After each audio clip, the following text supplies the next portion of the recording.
Hello! Ir atbrīvojušās 6 vietas uz pretrūsas apstrādi. Nu, kā tas tā varēja notikt?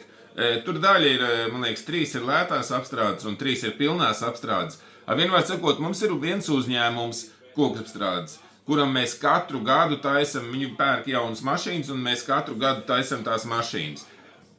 Un tagad vienkārši tā nejauši sakrita, bija raksts, ka viņi ir uz maksāt nespēju. Nu, maksāt nespēju. Un mēs tagad sakam, ka mēs parasti taisam viņiem ar pēcmaksu tās mašīnas. Ja?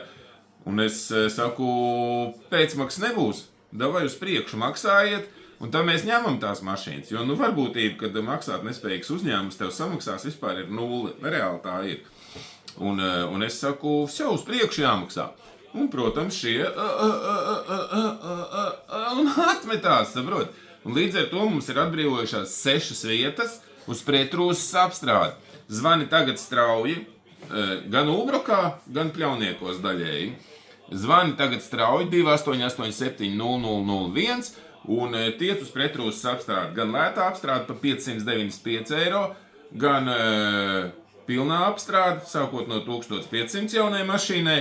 Un vēl, ja tev netraucē smaka, kas ir ap mašīnu, mēs varam uzpūst dārveļu, jo es savai elektriskajai Mazdai uzpūtu dārveļu, tagad es apskatījos, visa ziema nobraukta, tieši tāpat izskatās. Dārveļas apstrāde ir ļoti labi tām mašīnām, kuras jau ir sarūsējušas, jo tu uzpūti dārveļu, nekas nevar redzēt vienkārši to rūsu, saproti?